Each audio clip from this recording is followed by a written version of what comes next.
Welcome back. As we dig deep into mapping and monitoring of habitat loss, my name is Josephat Gashoki.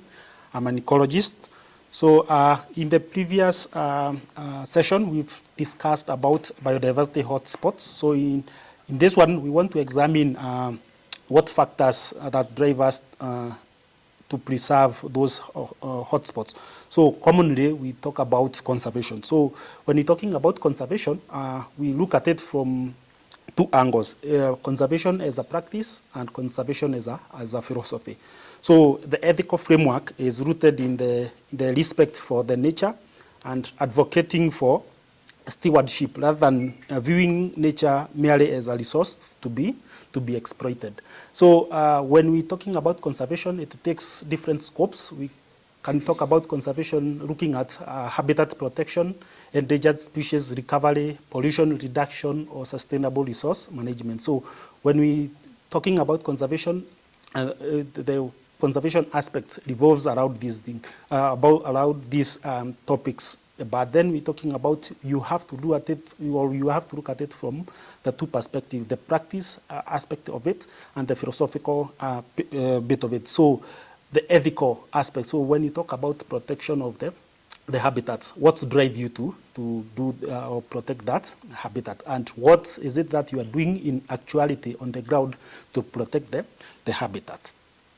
So the reason as to why we conserving the hotspots is because of the biodiversity in those areas. So then why are we also looking at why are we conserving the biodiversity? It's because of the reciprocal services that the biodiversity provide to us. So biodiversity, when we're talking about biodiversity, so for example, when you're talking about the pollinators, the bees. So when we talk about bees, you know, if you don't have maybe pollinators in a farm, the food security aspect of it declines. So unless you have maybe a plentiful of pollinators, then that will translate to a well pollinated farm, and in returns, then we have maybe a huge yield from a farm. The medicine that we get from, or that we are able to take, all of these are sourced from the nature. So all these are some of the aspect that we get from the biodiversity. So we need to conserve this biodiversity so that we continuously get these goods and services that are provided by the biodiversity.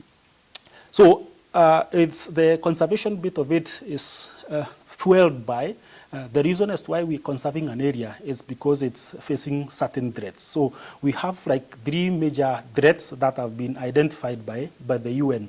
The biodiversity loss, climate change, and pollution. Those are key challenges. We call them the triple planetary crisis that cause or that lead us to conduct conservation in different aspects. So depending on the vulnerability, or depending on the severity of a certain challenge, then the amount of maybe effort that should be put in a certain ecosystem to preserve that ecosystem or the biodiversity within that area is dictated by the different or these crises we're talking about. So with this crisis, the impact, so assuming it's a biodiversity loss, the loss of biodiversity has its own impact to nature or the human part of it. So by losing the biodiversity of a certain area, we said the bees in there, assuming if you lose the bees, then it means the pollination of that area is compromised. And if the pollination of the area is compromised, the food security of that area also becomes compromised. So these are the cause and effect of losing biodiversity in this area. So unless we are able to mitigate or stop the loss of that biodiversity, we might not be able also to mitigate the food aspect or the production of the food in a certain farm. So the different challenges we're talking about, they are not looked at in isolation, they are interlinked. So when we're talking about biodiversity loss, what's causing the biodiversity loss? What's the link between biodiversity loss and the climate change? So it could be because of maybe famine in a certain area. It does not only maybe look into a farm, but also goes beyond into the, maybe it's savanna, whereby the grass dries up. The lack of the rain in that area also has an effect in the the productivity of the savanna. So the raw grass production in that area also translates to maybe raw feeds for the wild animals in that area. So if we have to do a conservation of this, or if we have to solve for these challenges, we need to look at them not in isolation per se, but how they are interlinked. And then maybe we can rank them in terms of urgency. And then maybe when we are allocating resources, or when we designing our conservation efforts, we could look at which one is more severe than the other one. But then how are they linked? So we try to solve one, but how, when solving one, we also need to understand how they are interlinked to these others. So the one we're talking about the conservation, we're talking of the pillars. So we have, like, with the classification of conservation, it could be a protection or restoration. So you're conserving an area through protection or restoration. It could be you are conserving an area through sustainable management of that resource in that area.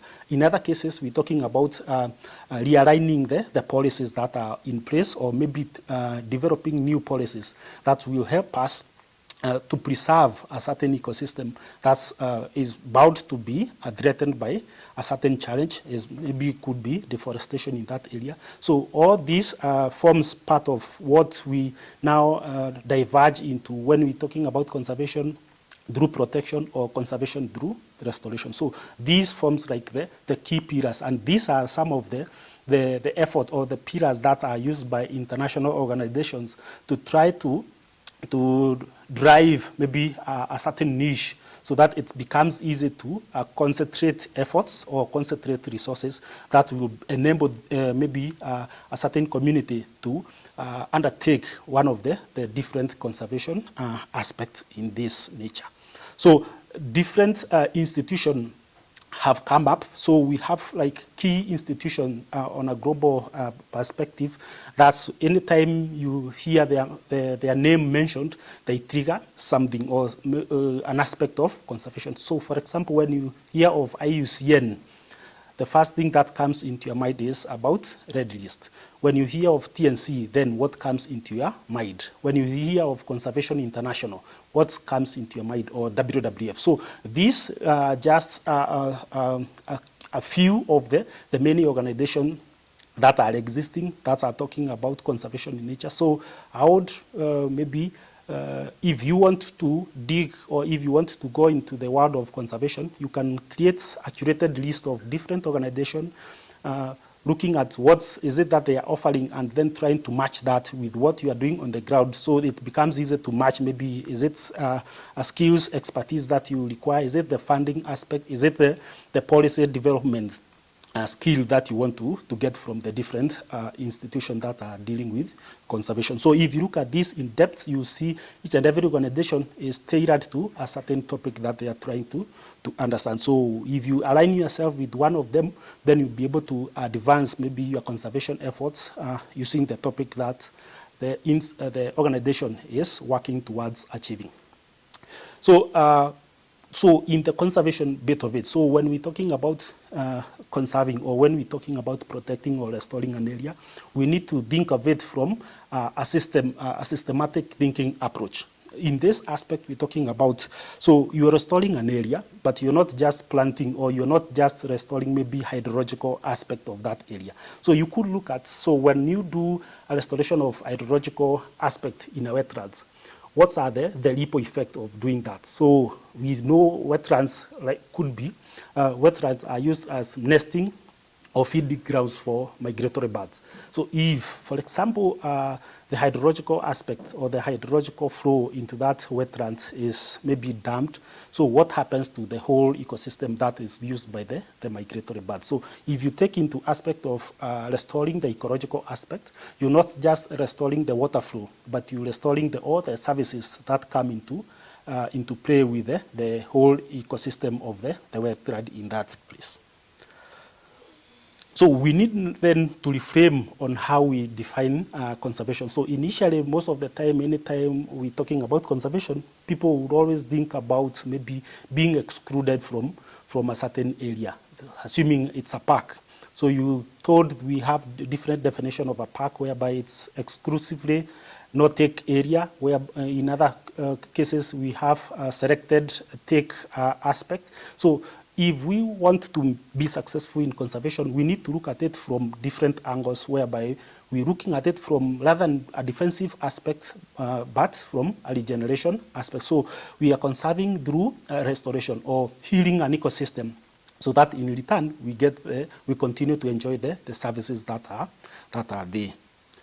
So maybe much as we putting a lot of effort in this, we also need to understand that we have barriers that the conservation efforts come into play. One of them is the financial constraint, the political complexity, the weak governance in those areas. So you look, like, for example, when you think about a transboundary conservation area, why is it that we don't have a lot of maybe transboundary conservation areas between countries? It could be because of the policy differences between two countries. So unless we are able to fix that, then we will remain in isolation mode, whereby it's only within a country that we are able to conduct conservation. Yet we know some of the aspect of maybe migratory birds, they are not only limited within a country, but they need to use a resource that is in a transboundary aspect.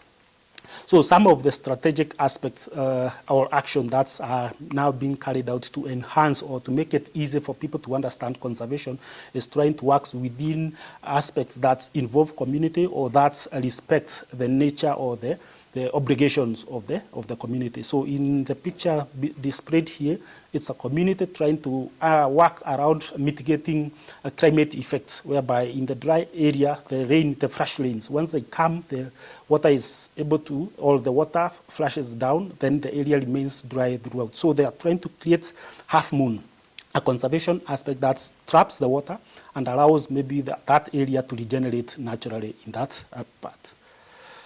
So we have a conservation success story that we can look into, so that we build from this and then see what's worked and what didn't work. So a few examples are displayed here.